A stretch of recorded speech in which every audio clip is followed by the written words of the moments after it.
जनक में अब कहानी ने ले लिया है एक बेहद भावुक और झकझोर देने वाला मोड़। छोटी जनक अब एक बड़ी मुसीबत में फंस चुकी है। हालात कुछ ऐसे बन जाते हैं कि उसे मजबूरन ऋषि से शादी करनी पड़ती है। ऋषि भी अपनी जान बचाने और मून के पास लौटने की उम्मीद में इस शादी के लिए हामी भर देता है, लेकिन दोनों मन ही मन ये ठान लेते हैं कि वे इस रिश्ते को कभी स्वीकार नहीं करेंगे और इसे एक नकली शादी ही मानेंगे।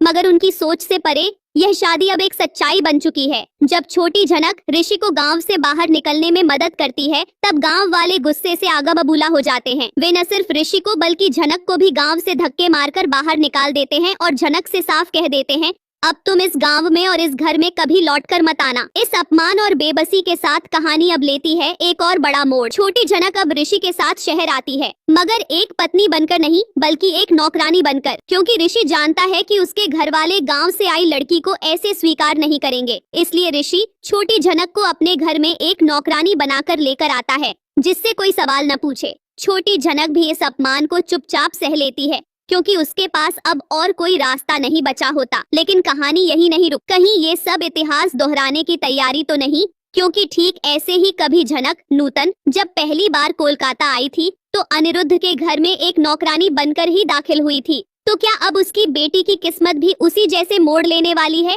क्या छोटी जनक भी प्यार, इज्जत और अपने हक के लिए उसी तरह से संघर्ष करेगी, या इस बार हालात को बदला जाएगा? आगे क्या होगा जानने के लिए देखना बिल्कुल ना भूलें, क्योंकि अब असली कहानी शुरू होती है।